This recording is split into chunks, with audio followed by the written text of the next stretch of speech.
Greetings, old school magic players, and welcome to the Four Horsemen.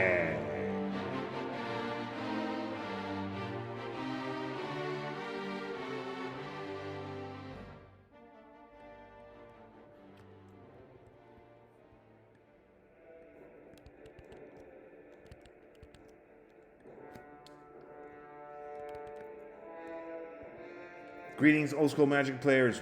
Welcome to the Four Horsemen on a Monday night.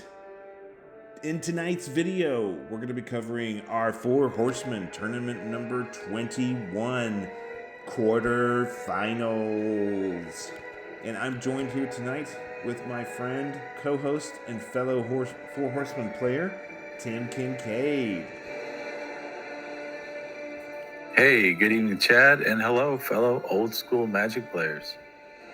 Thanks for joining me tonight, Tim. We've been tackling these top 8 quarterfinal videos together.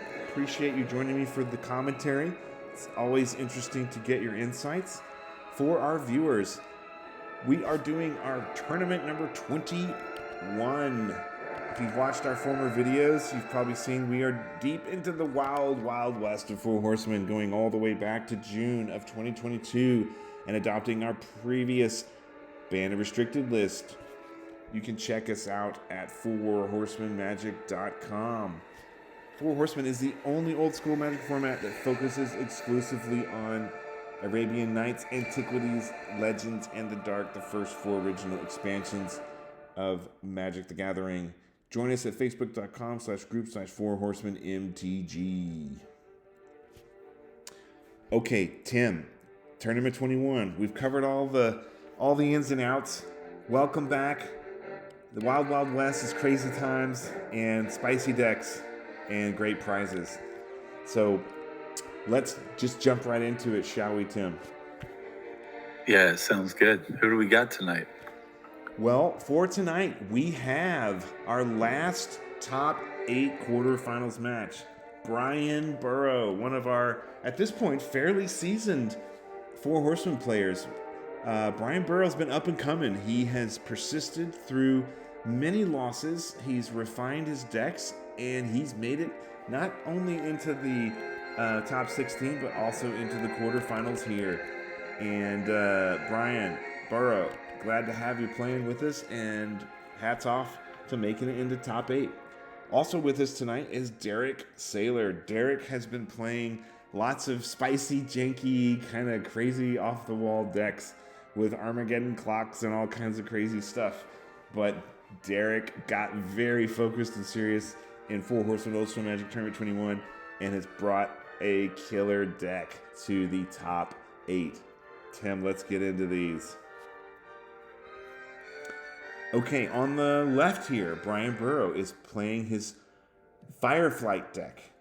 It is a change of pace for Brian. He's played a lot of red-green in the past. This time, he's gone red-blue. And on the right, Derek Saylor is running a deck he affectionately calls Counter Trike.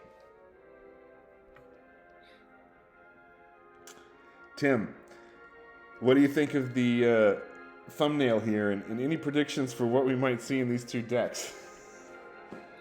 Well, I'm not really looking at the thumbnail right now, but I am just looking at a photo.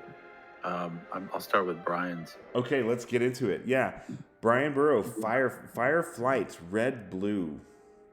Firefight. You know, red-blue was one of the archetypes that I was messing around with, kind of loosely testing for this tournament, thinking, you know, you get access to the mana drain, you can play Blood Moon, which he has in the sideboard. Yeah. And I thought just Blood Moon and mana drain in and of themselves were two very particular strong cards, right, for Wild West Four Horsemen. And then you get access to you know, other counter magic, instant removal with Boomerang, and all the artifact removal from red. So yeah, it's two really strong color combinations. It really is, and there's a lot of fantastic answers here too. It's interesting. Brian has gone, he's gone a different route from a lot of our other heavy blue control decks, and he's just running the 2 main deck mana drains when, back in the Wild Wild West, mana drain was unrestricted. Yeah, so instead of going for all 4, I was one of those guys that thinks like you got to play 4 mana drain if you're playing Wild West, where it's I don't know many other old school formats where you can't play 4 mana, where you can play 4 mana drains, but you can here. Ridiculously overpowered. I'm assuming he's just thinking my mana base. It's a stretch on the mana base to consistently have double blue for boomerangs and 4 mana drains. So he just opts for flash counter and says, I'm just using these to counter other mana drains most of the time anyway. That's right. Yeah, and so you could argue, hey, maybe flash counters are just a better move, and that's what he's got in the upper right. So he's running the 2 mana drains, the 2 flash counters, and 3 remove souls. And then he's running 3 boomerangs for some trickery. Boomerangs come in very handy. They can bounce Abyss, and they can bounce his own Triskelions, bounce Spirit Links, bounce creatures back to your hand, all kinds of shenanigans you can pull with those boomerangs.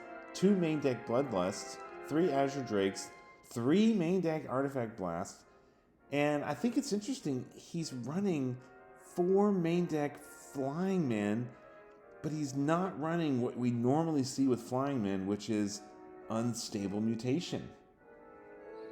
Yeah, I guess he just thought the Flying Men would just get in there for a little bit of damage. It's not really a dedicated aggro deck. This looks to me more like, I would say, classifies like a mid-range / control. With the Azure Drakes, the Rucks, and the Trikes, it's more of the, on the expensive end of the curve. The Flying Men, I mean, yeah, maybe he can just do, 4 or 5 damage, he figures, with an early Flying Man against certain decks, and that's enough for him to get there with his burn and the rest of his damage. Yeah, it's very interesting choices here. And then he's running the main deck Pyrotechnics that cost 5 and 3 main deck Rook Eggs. I do love me some Rook Eggs, and Diamond Valley sitting over there on the right. I really like Diamond Valley as well. I'm just kind of baffled by these Flying Men. In some of the other decks we've seen Flying Men very effective, either red, green, blue, or even just green, blue, but more often red, green, blue, where you have the Pendlehavens and the Chains and you get all the red damage and the Curt Apes, and you can run these Flying Men with the Unstables, and you run the Boomerangs to pop them back. But there you're also often running Serendib Efreet. So I'm kind of baffled by this inclusion of the Flying Men, because they're only going to be 1/1s throughout the entire game. You could easily be running Ghost Ships instead of those Flying Men, or you could be running an extra, mana drain or 2, or flash counters, or even like another Rook Egg and an extra Diamond Valley. I just kind of like, man, I don't know. These Flying Men seem very weak, and I think that is one area of this deck where I would like to see Brian have something that's much more of a threat to his opponent. Yeah, I mean, late game, it's not amazing. Early game, if he does get it turn 1, there's really nothing in the format that can block it. They either need a Maze or a Chain Lightning. Otherwise, it's going to get in there for several damage or something. And the other thing you could say is it can kill a Dib with a blood. If you bloodlust your opponent's Dib, he can block and kill it with a Flying Man. So it's maybe he thought, instead of playing Dibs, I'll play these, and they might end up doing a bit of damage and can kill other Dibs, and I don't have to take the damage from the Dibs. Yeah. That's the only logic I could see, but he's obviously done pretty well. He is in the top 8.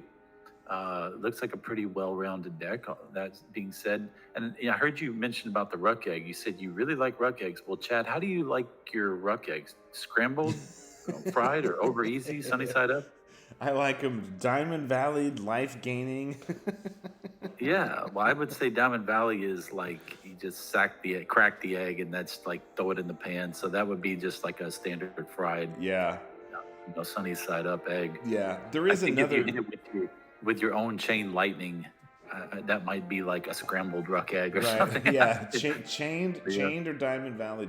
But there is one other card that we haven't seen very much, but we used to play a lot as a kids, and that's that Ashnod's Altar that lets you sacrifice a creature and add mana. That's another way to get the Rook Egg sacked. And, you know, I think if you're going to go the Diamond Valley Rook Egg route, or even just the Rook Egg route in general, the 4/4 flying Rook token is very, very strong, but it's extremely vulnerable to Flash Flood and also to Boomerang. So for me, it's like you got to go all in on it. And Flash Flood and Boomerang are both instants, so I think you got to go all in on your flash counter strategy as well if you're going to double down on the Rook Egg. So I'm just kind of looking through this deck and like, there's a lot going on. And there's a lot of artifact hate main deck in this deck. And yeah, we know we're expecting to see robots a lot. But, you know, there are decks out there where they're not running hardly any robots in them or artifacts at all.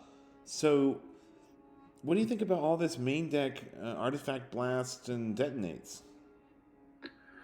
Artifact Blast is so good against, Triskelion mainly. Is one of my favorite cards to blast. 1 mana to stop their 6-drop. The Detonate won't really stop a Mistress Factory, nor will the Artifact Blast, or nor will the Chain Lightning. I mean, he has 4 Strip Mines. I'm not sure if I would run 3 and 2, but I think just because of the mere threat of these 4 Mistress Workshops, like your artwork in the background that's showing the big workshop there, because you can play 4 here. I think just the threat of that, you've got to play something that will deal with the robot onslaughts. I mean, Detonate's a fine card. Even if you just hit an Ivory Tower with a Detonate, it's great. Red does not want your opponent to gain a bunch of life. And the Artifact Blast can also, after turn 1, stop powers as well. That's really the main card I think he doesn't want people to play. So it was either probably that or like Shatterstorm, or I'm not sure what other options you could think of. But he definitely has to be able to combat Ivory Tower being a red burn deck. Yeah, I think I like the Artifact Blast mainly for Triskelion. Like it is targeted at Triskelion, and you know he's running Remove Souls, which is also a fantastic answer for Triskelion. So I like Brian's deck. I like the direction he's going with it here. I think that there are some things you could do to tweak, refine, and focus this deck a bit more. But like you pointed out, Tim, he's made it through. We had 36 players in this tournament. We did top 16 after group matches. So Brian's battled it out as all the players have through many matches at this point, and he's done quite well with this deck. Fire Flight. So hats off to Brian for making it into the top 8. Okay. I wanted to just say one other thing about his deck. I'm really surprised to not even see one. It's funny how I feel like everybody plays 1 Mistress Factory when they're normally restricted in 4 Horsemen format, but here you could play 4 and some guys are just not playing any. That's just funny, a little bit funny to me, but I get it. The mana requirements are what they are. So yeah, that's an interesting point. I think part of it is that moat is a thing, you know.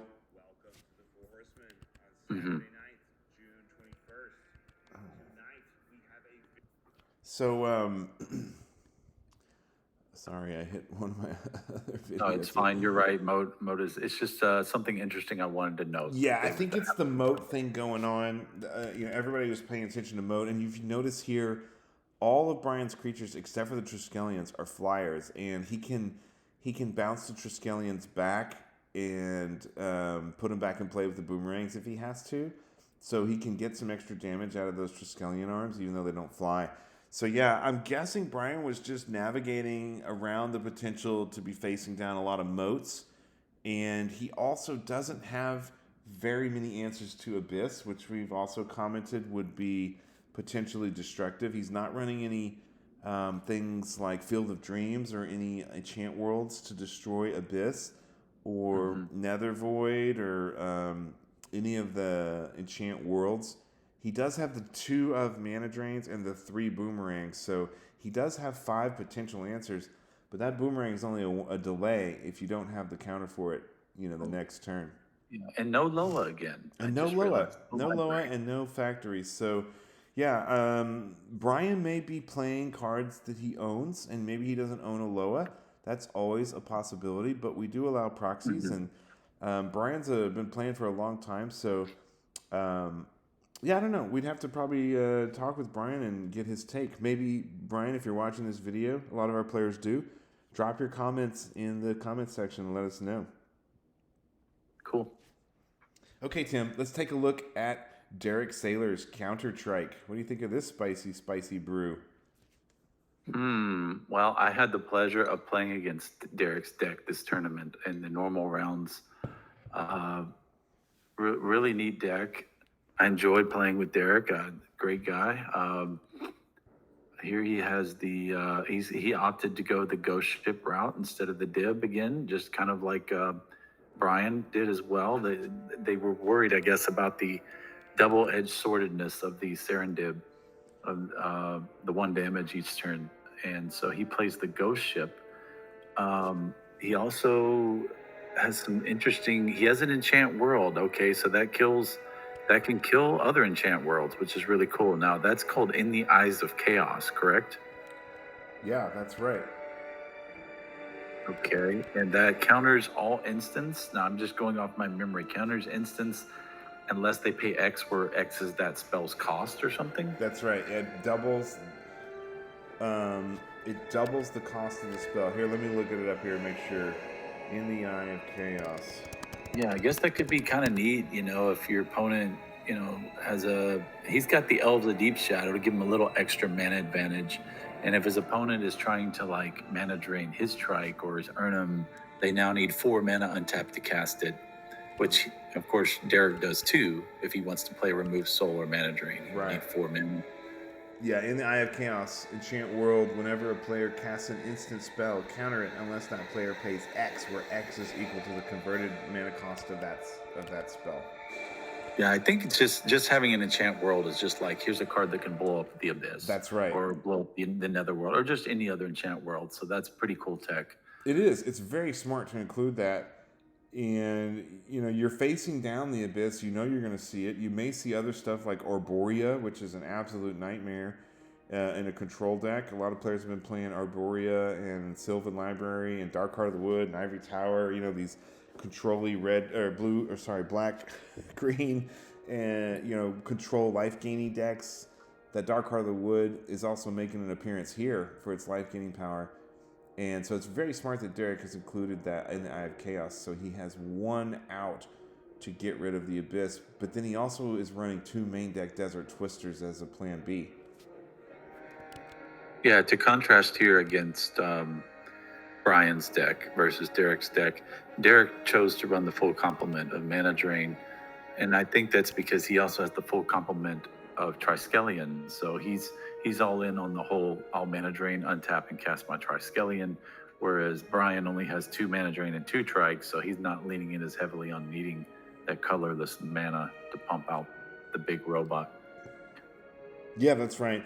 And, I kind of wonder, Derek has really been playing a lot of fun, out of left field, some might say slightly janky stuff.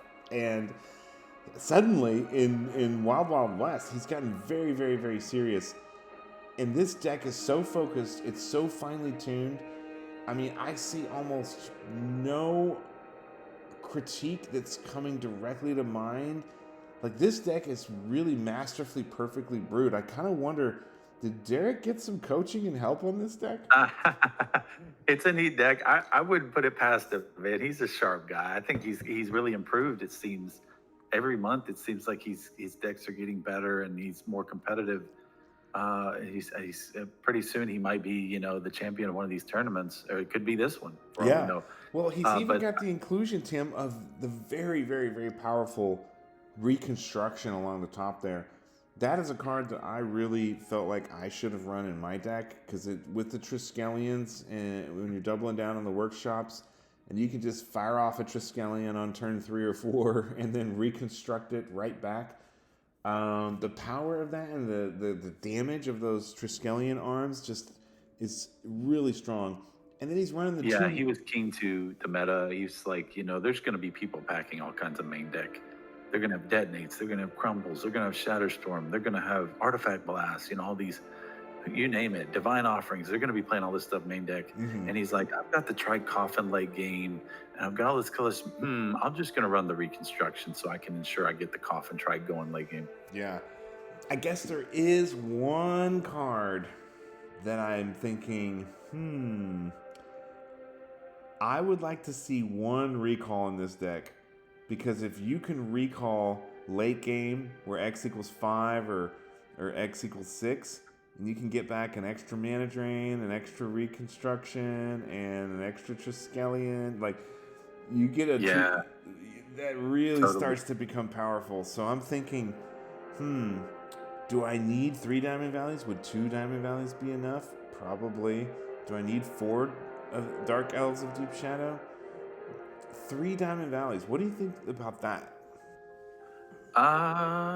It's pretty good with Ghost Ship and Urnham, or even if that's the thing with people playing Spirit Links and stuff. It also allows him, if they have a moat down or if they have an abyss down, he can cycle his creatures and just draw more cards with the life gain. He can draw more cards from the Sylvan. It's really not a terrible combo when you have multiple Sylvans here. Normally, that's a restricted card for Horsemen. So his plan is to have the Sylvan down, and if he needs to, cycle through those creatures and just draw a bunch of cards.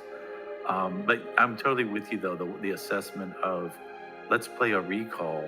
Imagine if he drops a reconstruction instead of just saying, here's a card that gets back only one of my Trikes or Coffins. I can now get back any card or multiples of whatever cards with that recall. Imagine getting back like his world enchant, right, to blow up another enchant world, or another Desert Twister, because mana drain into casting Desert Twister is a very strong play, actually. I think in this format. And being able to recall those Desert Twisters, I could see with this deck him playing 1 to 2 recalls, and it seems like it could have been extremely powerful.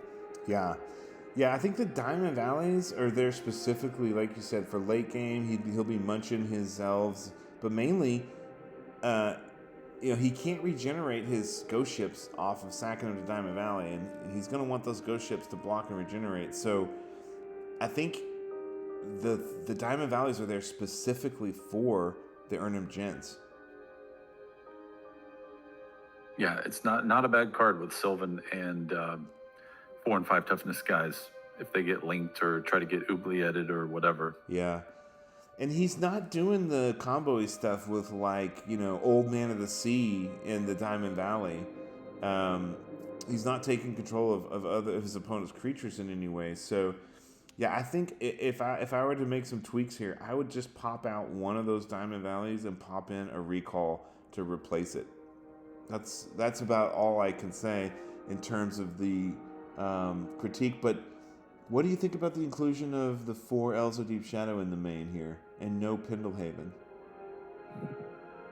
I think they're fine. They really help him accelerate into that 1 extra mana for the earlier Urnhams or Trikes or Desert Twisters. It's all those spells cost 1 less if you have 1 elf out. Totally fine. It ups him a turn against his opponents. Let's talk about Derek's mana base.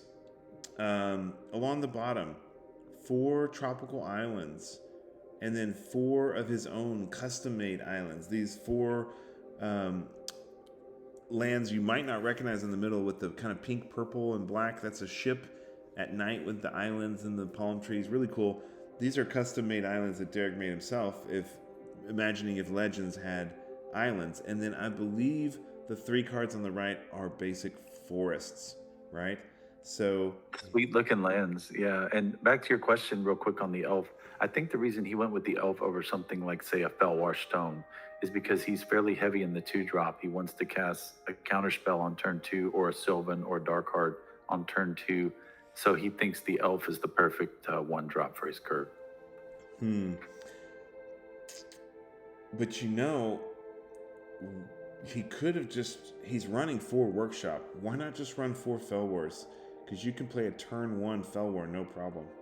That's a good point, too. Yeah, he probably could have gone that route as well. I guess the reason he's not running Fellwars Fellwar Stones is because he wants the black mana specifically so he can put Dark Heart of the Wood in play. That's right. That's the way he cast that. Yep. Yeah. Effectively, this is a blue, green, black deck with robots. Pretty cool. I like what he's done. He's got some spicy. good, very spicy. And also very different, completely 180 from what Derek normally plays. So I have my suspicions there might be someone out there who is helping him brew, tweak, and maybe even playtest this deck. But it's certainly paid off in spades because this deck is killer, and it's made it all the way through group matches, top 16, top 8. Derek's won a lot of games with this particular deck, and he's going to be battling it out today with Brian Burrows' Fireflight. Okay, Tim, let's do the predictions. If you're a betting man and had money on this game, would you be betting on Brian's Fireflight or Derek Saylor's Counter Trike? Now this one to me is tough. Let's see. Boomerang for Brian. What does he got for the Ruck Egg? He's got a ghost ship that can generate. Derek can block Ruck, and he's got coffins for Ruck Eggs. He's got the Desert Twisters. What does he got for the burn? He's got the 3 Diamond Valleys. Yeah. Oh man, but Brian's got all the artifact removal with the 3 blast and 2 detonates. And there's a lot of artifacts here, but we haven't talked sideboard yet, but I don't want to get it. That's something that really needs to be looked at because I think this is going to be determined a lot through sideboard. This one looks too close for me to call. I'm going to say that I don't see a clear winner here, Chad. Ooh, okay, that's even spicier. All right, well, with that, let's get to the game. All right, so we've got Brian versus Derek. And let me get this match queued. There it is. All right, we're going to be playing this back at 175. And I will switch over here for you. And let me share as well. All right, you see the guys here, Tim? If this game goes long, though, I'm almost thinking the whole Sylvan Triple Diamond Valley engine or Dark Heart Sylvan could end up swaying the match if it goes long, which it probably will. Yeah, I think the Sylvan Diamond Valley thing is going to be the pivoting point because late game you're going to be able to start drawing. Oh, and Derek gets first turn. Got the Loa too. Yeah, he's got the. Yeah. Wow. What a start. This might be... He won the lottery. He won the lottery right off the bat. I'm going to slow this to 1-5 because this was a real fast start. And Brian's got his flying man down in the left-hand corner. It's kind of interesting place to put it.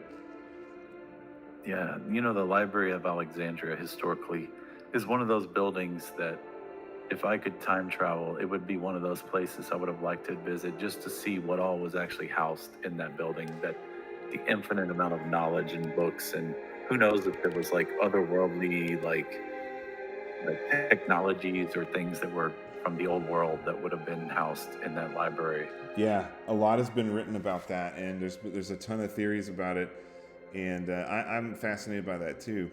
Meanwhile, so it's no wonder it's one of the most powerful cards. Right? Yeah, it's very aptly. Its card characteristic is very apt. But meanwhile, check this out. Derek has gotten the God draw here, Tim. First turn Library, second turn Workshop, third turn Workshop, and third turn Triskelion. Just drawing, and he's getting 2-1 on the card draw for Brian. He's got effectively 7 mana on turn 3. He did get the nuts, and I hate to see that play because it looked like he shot off a Trike arm at that flying man of Brian's, and Brian attempted to boomerang his flying man. In response, Derek just shots off another arm to kill it. I hate to see that boomerang even cast there. Yeah, that's pretty rough. Mm-hmm. So he kind of downed that boomerang. That was not a great use, but at least he has the Ezra Drake now. Right. Okay. He needs a strip mine for the Loa. That's the main thing right now. Wow. Yeah. And then Derek just comes out with a turn 5 Tanos Coffin. And now he can deal with any creature Brian has. And Brian did not play his Artifact Blasts. He'll need his Detonate in order to take out that Tanos Coffin. He does get to 5 mana here. Will he have it? So Derek opted not to play the Tanos' Coffin and leave the Loa untapped with 7 cards there. Well, the Loa's tapped right now. Right. He could have tapped the forest or the island. Sorry, the island and a workshop to play the coffin. Right. Instead, he tapped the Loa for 1 colorless mana instead of drawing cards. So he's leaving a blue open for something? Yeah, I don't think he has any 1 casting cost blue cards. Okay, so Pyrotechnics comes down, tapping out. For Reconstruction, which is not an instance. Right. So Brian Pyrotechnics gets in for damage, takes out the Triskelion, attacks with the Drake, bringing Derek down to 14. Boom, Reconstruction. There it is. That is so strong. And now Derek is set up with the Tanos Coffin Triskelion infinite damage combo. Oh man, Brian needs he really needed to see the Artifact Blast and the Detonates in one of these turns here. Yeah. It's not looking good for Brian here. Yeah, those 5 cards to stop that Coffin Trike action. He's got 5 cards and doesn't look like he had them. So now he's on Loa. Still on Loa. We're on like what, turn 5 or 6? Okay. Now he does have a mana drain for that Trike.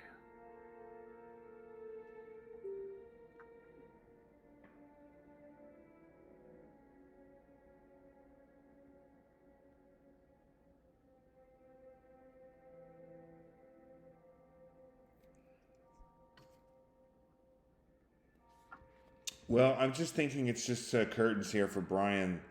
Unless he gets Detonate. Like, that is his only out. There's 2 of them in his deck. He absolutely has to draw it. And Derek has to be tapped out with no ability to mana drain, which he is right now. So there is a fissure to get... Ooh, for the Loa. That was another outside strip mine. Yeah. Wow, but not taking down the Triskelion. I would have taken the Triskelion there because he cannot afford to have the Triskelion Coffin combo. If he does not have the Detonate, the Loa is a problem, but the bigger problem is infinite Triskelion arms. So I would have targeted that Triskelion, not the Loa, personally. Interesting. I mean, yeah, either the Triskelion is the present threat and the Loa is the long-term, like, slow death threat. The other thing that I want to comment on here is both of these guys have pure, older, top-down camera angles. And we have a real hard time seeing their hands and their cards in hand. Notice, when you have this top-down only view, your cards in hand are off the screen. And, we've had some problems with players cheating and things like that. And we've put in our rules doc that an angled down where you can always see your hands and your cards in hand on the camera at all times is strongly encouraged and actually required in our 4 Horsemen tournaments. So here's a good example of folks who could tweak their camera views so that we comply with the angled view and not the top-down view. So, Brian, I don't know how many cards he has, but he is drawing into some strip mine fissure action to blow up some lands of Derek's. He's gotten rid of the Loa. That'll get rid of the factory with the strip mine. He still has no answer for the coffin though yet. Right. And this is why I think, Derek would still be drawing with that Loa if he hadn't taken it out. And I know that's a painful choice, but if he had just fissured this Triskelion, unless Derek has another reconstruction, this Triskelion would be out of the picture, and it's game over now. Yeah, it did that final 7 damage right there. Right. And he could have still hung around, Brian could have, with the Azure Drake. I mean, it blocks those flying men, and it can do some damage here and there. So, yeah, that was a pivotal moment, and I really think Brian could have thought that through and thought, man, I got to get rid of this Triskelion. But really, let's be honest, Brian was very unlucky to not have any artifact destruction, because he does have some, and Derek got effectively the God draw. That's right. Yeah, and it's so intimidating. We've been in those games where your opponent gets that early low, and you just like every turn, it's just eating at you. Like you keep thinking, I gotta get rid of that Loa. I gotta get rid of that Loa. Mm-hmm. And then finally, when you draw something, you think, oh, I can finally kill the Loa, and you forget that there's a potential 7/7 creature, on the board. Yeah. But so going back to these decks, Brian had a real tough time, and Derek just ran away with first turn Loa, second turn Workshop, third turn Workshop, Triskelion, fourth or fifth turn Taunus Coffin, and it was curtains and game over for Brian. Let's start with Brian's deck on the Firefly. Tim, we didn't really dig into the sideboards, but it's always a good time to do that during the sideboard deck tech. What are you going to sideboard in if you're Brian here? Okay, so there's really no red permanents, so you don't need the Flash Flood. Blue permanents are we saw Azure Drake. I suppose Active Volcano could come in for an Azure Drake, no, I'm getting this backwards, sorry. Brian is, okay. Brian is on the Firefly. Okay, so Ghost Ship is what Derek has for blue permanents. Yeah, Brian does not have Ghost Ships. He's got the Azure Drakes and the Flying Men. Right, but Brian is thinking what we're looking at Brian's sideboard strategy. That's right, yeah. Okay, so he can't really deal with the Ghost Ship very well, other than the Remove Soul or Mana Drain. I suppose Fisher. He can catch him with an Active Volcano on a Ghost Ship if he tries to regen. Yeah, and Fisher is an instant that can bury a creature or land, and with the old bury effect, you cannot regenerate. So he needs to put that other Fisher in. Brian is probably the first card he's probably looking at is that Fissure, because had he drawn more Fissures for Loas and Trikes, he probably would have felt good if he drew another Fissure, and the fact that it kills Ghost Ship too, right? Yeah. So, yes, and I think it's an easy scenario for him to put that Fissure in and put those 3 active volcanoes in. But what's it going to take out? I'm also looking at the possible strategy of playing Acid Rain, with Blood Moon. I think Acid Rain is a very strong card, and I love to see it here in Brian's sideboard. I wish more people played it. It's so powerful. It's like the one-sided Geddon, and there's not many cards like that in 4 Horsemen that can blow up that many. It can blow up 2 or 3 permanents, tropical islands, forests, and the Blood Moon to stop all the Diamond Valley and Workshop. I like it. The workshops and the factories that Derek has. So what would I take out for those 3 Blood Moons, 2 Acid Rains, and Fissure? That's 6 cards. I would definitely yank those Flying Men that just didn't do much against Trikes. Yeah. And I would probably pull the 2 Bloodlusts. Right. The 2 Bloodlust and the 4 Flying Men. Yeah, I had my eye on the Flying Men in the pregame. I think that those 4 cards, the Bloodlust could come in handy to in a pinch. So I don't know if I would 100% take those out. If he is going to put in the Acid Rains that destroys all forests for a blue and 3, and the Blood Moons, that's 5 cards, and the Fissure makes 6, and then the 3 active volcanoes is 7, 8, and 9. So if you're gonna go, I wouldn't bring all 3 of the actives in. I wouldn't. Mm-mm. Just because the only thing they can take out is the Ghost Ships. Yeah, it's so narrow, and he has plenty of other cards that can deal with Ghost Ship. I wouldn't bring much more than maybe 1. Well, That's a maybe if I thought I need it. With 3 fissure and all the other, the remove souls, mana drains, pyrotechnic, like he could catch him with pyrotechnics, fissures, remove souls on the ghost ship. well, but looking at Derek's sideboard real quick, he's got 2 extra flash counters. He's got 2, what is that, power leech? He's got 2. Okay. He's got See, Derek. 2 flash floods and an extra remove soul and 3 crumbles. So he does have some flash counters and some flash floods in the board to also throw into the mix. I like the heavy duty go all the way in. The other thing is people forget that tempo is more tight in Full Horsemen because you're limited to just Felwarstone and Elves of Deep Shadow for ramp. Here you got Workshop.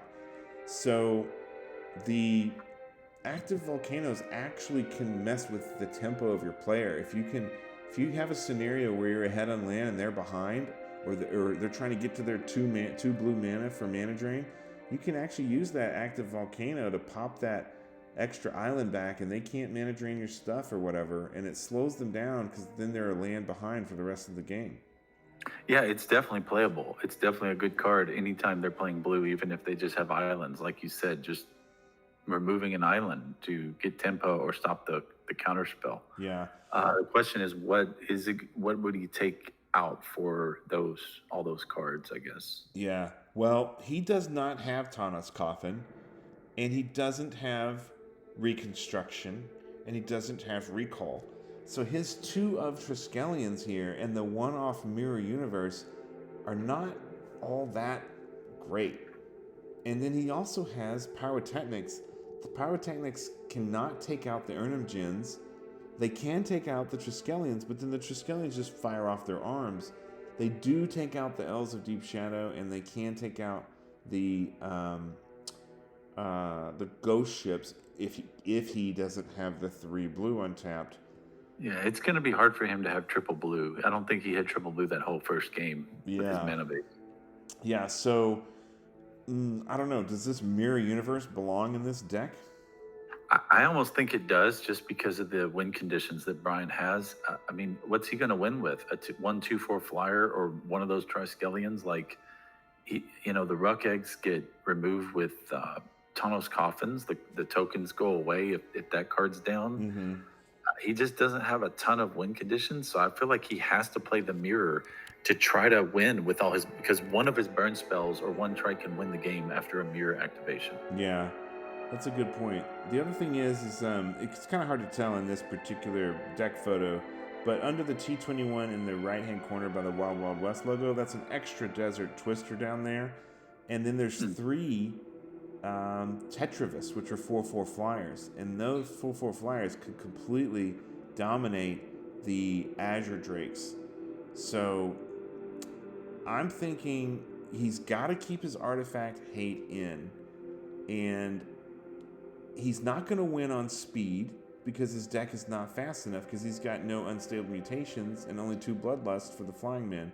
So his whole strategy around the flying men just falls to pieces in this particular matchup.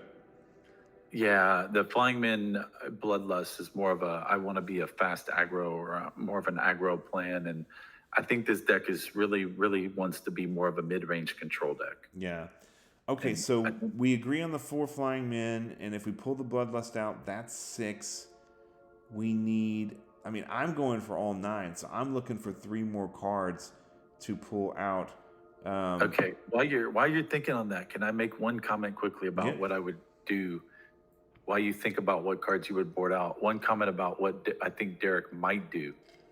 If I were Derek, I would board in the Tetravis. Mm-hmm. I would take out the ghost ships and leave my opponent with dead cards, knowing that he's probably going to possibly board in the active volcanoes. I would board out the ghost ships for Tetravis. That's a sneaky move, but yeah. But he's got the 3 artifact blasts and 2 detonates main. He could artifact blast your Tetravis for 1 and counter it outright. Then you have 4 reconstructions, but you have 7. You've got Trikes and Tetrabus that he has to stop, and 4 reconstructions. That's like 4, 5, 6, 7, 11 cards that basically double as big artifact. Yeah. All right. So let's go on to Derek's deck here. I'm looking at the first cards I'm looking at to sideboard out in Derek's deck are the 2 Desert Twisters. I don't think he's going to need those. There's no Abyss, and there's no Moat, or there's no Energy Flux or anything like that he's going to be facing down. So I would just pop out those 2 Desert Twisters right away. I don't think he's going to need them. Right. No big enchantments he's concerned about here, but he may be worried about the Blood Moon. He could bring in the Flash Flood, right? Yes. So I would. He's definitely going to be worried about Blood Moon. So I would pull the Desert Twisters out and put the 2 Flash Floods in. Does he need the In the Eye of Chaos to counter the counter spells? There are a bunch of counter spells and instants on Brian's side, but it's not an all-out, mana drain war where he's got, let's say, 4 boomerangs, 4 Moosels, and 4 mana drains. So does he want the In the Eye of Chaos? Maybe, because of those artifact blasts. I would say he does not care to have that. He has almost just as many instances as Brian does. I think it's really mostly for Enchant World. There's no Enchant World. Right, okay. And I don't think he needs his Felden's Cane either. So I would pull out the Felden's Cane and the Eye of Chaos. And I don't think he needs 3 Diamond Valley. I think that's Diamond Valley overkill. So he could easily take out the In the Eye of Chaos, 1 Diamond Valley, Felden's, and pop in those 3 Tetravis like you were talking about. Then his deck gets a lot more aggressive. The 2 Flash Flood or the Flash counters, I'm thinking about those too.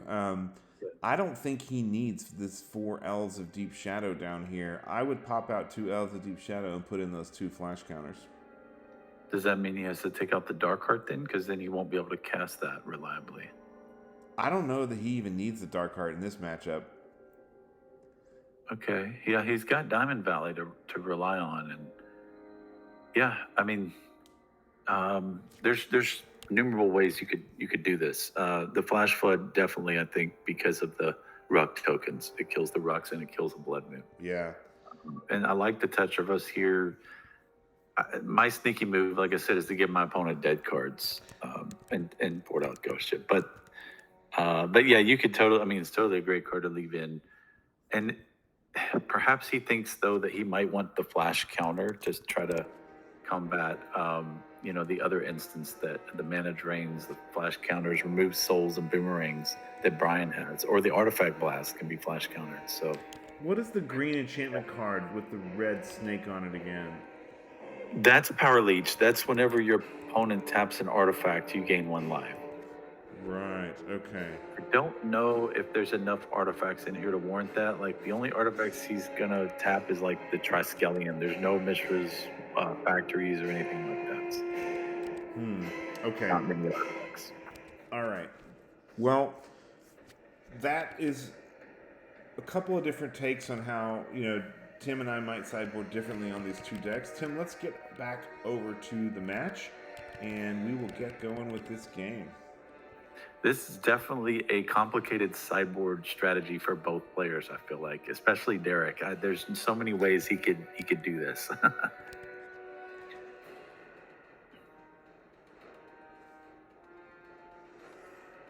And I would be curious in the comments to know how these players actually did sideboard, or maybe we could see after the match. Yeah, Derek and Brian, if you guys are watching, drop your comments in and let us know what you sideboarded in. It doesn't really seem clear, does it, Chad? Just like to see like a clear path how they would have done it, right? Well, I think Brian has to go all in on the meta control angle with those, acid rains and blood moons. I think that's his only chance. And then he needs to save his artifact blasts and his detonates for those Tawnos Coffin, and because if the Tawnos Coffin comes down and he doesn't have an answer for it, it's automatic loss from the Triskelion combo. I hope Brian has a blood moon here. I'm rooting for you, Brian. He needs a blood moon to stop that. Blood moon. That factory is a big threat.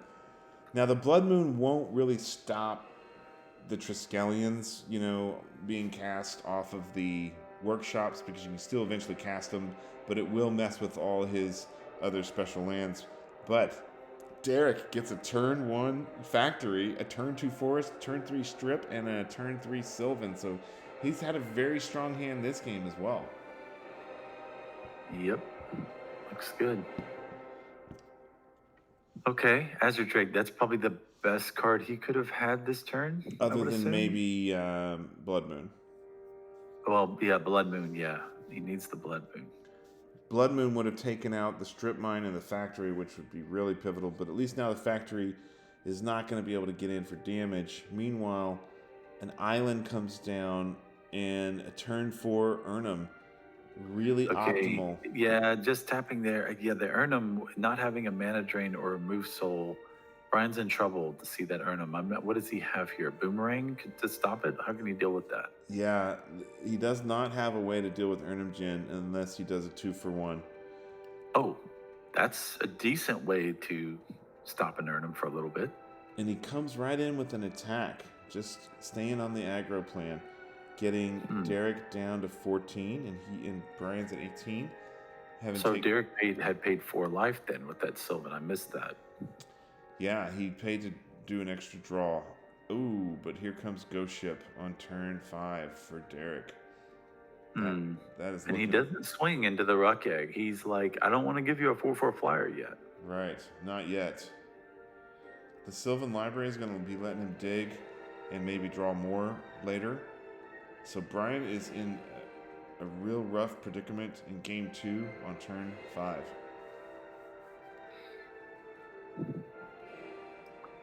So he can't get through the ship. Wonder here if he could make the Ruck Egg. If he had the active volcano right now for that ghost ship, that would be really strong too. You got to wonder what he's holding there. Pyrotechnics, fissures, maybe. Yeah, he could have. Right? He could have pyrotechnics. He could have fissures. He could have. We'd love to see him have an acid rain, and he could take out 2 forests here. Strip mine. He's using the strip. That's a very good play, because I would assume my opponent is holding 5 and 6 drops, like we just talked about. Right. So he's boomeranging here, as you suspected. And Derek's tapping. He's got the flash counter. He's got the flash counter, yes. Yeah, I wonder if he boarded more in. I'm sure he have anything. Yeah, I'm sure he absolutely did. He had those 2 on the board like we were talking about. Yeah. All right. Well, Derek is having answers, and he's on the optimal plan here. He's on the optimal track. Brian's on the back foot, but he is not giving up yet. Brian needs to hit a couple land drops. I think that was a great play by Derek to just use the strip mine there, because he saw that his opponent, missed a land drop, and he didn't cast anything at 4 mana, so he's got to assume he's probably got 5 and 6 drops in his hand, and he strips. Yeah, and he doesn't have double red, so he can't cast that fissure yet either. I don't know. Now I'm really curious. What is Brian holding? I guess he didn't think he needed to get 5 or 6 mana for a Trike or 5. I don't know. He stripped. And why would he strip that factory here? Whoa. Yeah, who cares about the factory? Yeah, I would be stripping those basic lands, because as soon as I drop my Blood Moon, all your non-basics are mountains. Well, he also has triple blue out for the ghost ship. Yeah, I would be stripping those. The ghost ship can regenerate for that Ruck token. Yeah, I would have stripped that island, not that factory. And then you try and hope to get your Blood Moon, and then you try and hope to get your Acid Rain, and suddenly your opponent's down to 2 lands. So he accidentally flashed the Artifact Blast to Derek, his opponent. That's unfortunate too that he revealed that in his hand. Why did he do that? Just accidentally. When he played the Chain Lightning, Brian accidentally put the Artifact Blast on the table. The 1 drop. It's a similar card, casting cost card. Right. He made he put the wrong card on the table. That kind of sucks. And then he taps out. See, I was just thinking, if you have the blast, back to your comment, you said your friend Brian Weissman says he tries to think, what could your opponent have that would screw me this turn? And does he really need to make the Ruck a guy? Like, he can wait till he draws a second red source, right? If Brian draws a second mountain or a volcanic, then he can chain lightning his rock guy, make a token, and still have that mountain untapped for that artifact blast. Yeah, and in this case, if you have the coffin and you couldn't blast it and you don't have the mana to detonate it, you're by lighting up your chain lightning on your rook, you're giving your opponent an out to just Thanos coffin that rook token away, and you can't answer it. Right. You definitely hold your counter magic and keep your mana up when you have the counter magic, unless you're just way behind on the board, which at this point, Brian was not behind on the board too badly. Well, we got to hope he can come into more land and a detonate. Okay. He left the Bloodlust in, and he still has the Artifact Blast and taps out again, and now a Trike can hit the table if he gets a mana. So he just came in for the Bloodlust in the air on the Azure Drake to try to get Derek down. Oh, right. Now Diamond Valley hits the floor. He could have also just swung in with the Ruck token that turn and hit Derek down to 4. Yeah, because Derek probably would not have used his Ghost Ship to block because he wants to regenerate. But now Derek's stacked Diamond Valley, and he can just eat his Urnham Djinn or his Ghost Ship and gain a bunch of life and draw more cards later on if he needs to. But he is very low at 8.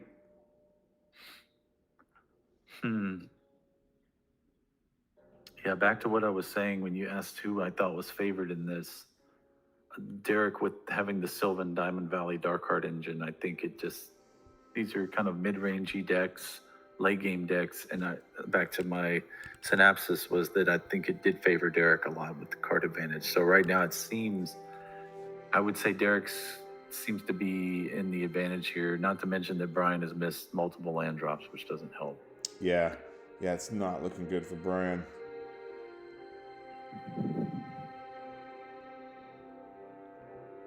So what's the card upside down? Oh, another. Oh, he's got the boomerang or the mana drain. Okay. Oh. So he could have not. So he elected not to block, right? So he should take 2 damage here. He should be at 6.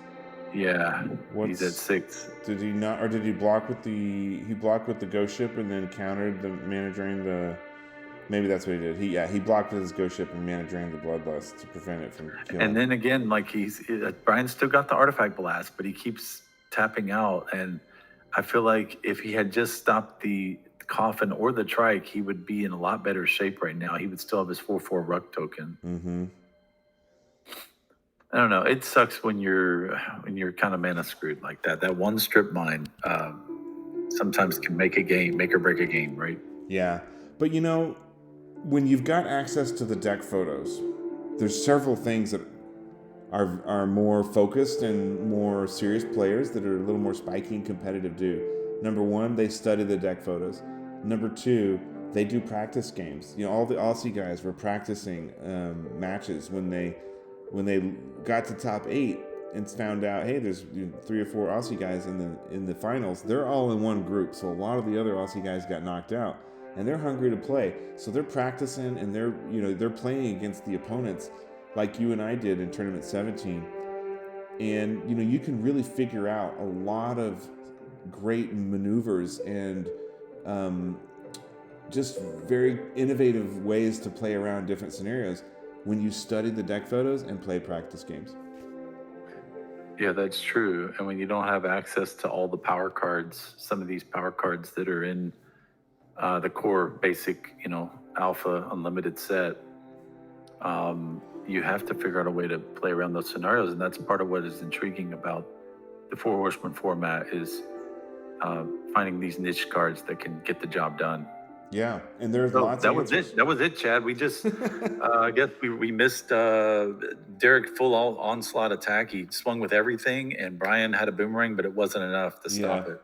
The onslaught. Well, we kind of saw the writing on the wall, but just like we were talking about in our last matchup with Jack Clegg versus Miles Stephen Brown, there were also many plays in that last video, as we're finding in this video, where there are different decisions, different play moves you can make. We don't have purview to the other players' hands, but we're watching these matches, we're looking at the decks, and we're calling it like we see it. There are a lot of different ways to play your turns and play your cards. So look how he boarded. He did board in. Oh wow, he even boarded enchantment alteration. No, that was his rest. He did board in the acid rains, the blood moons. Okay, he boarded in. He did the fissure and the active volcanoes, like you thought. He did board everything in that we thought. So he did not get good draws. He didn't get his blood moon in time. He got kind of mana screwed. Derek had yet another.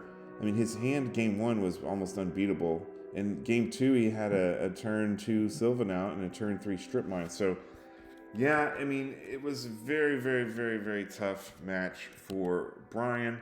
But, as we've said, you can elect to play it differently, and there's a lot of different ways you can maneuver out of these tricky scenarios if you take the time to, think through things.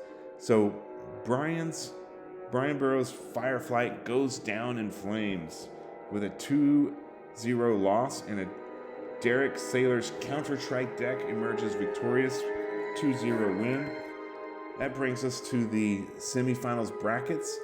So Derek will be moving forward and playing the winner of Tim versus Lucas's game. If you've watched our earlier videos, you already know that. And that brings us to the conclusion for today's Four Horsemen Old School Magic Tournament 21 Wild Wild West quarterfinals match.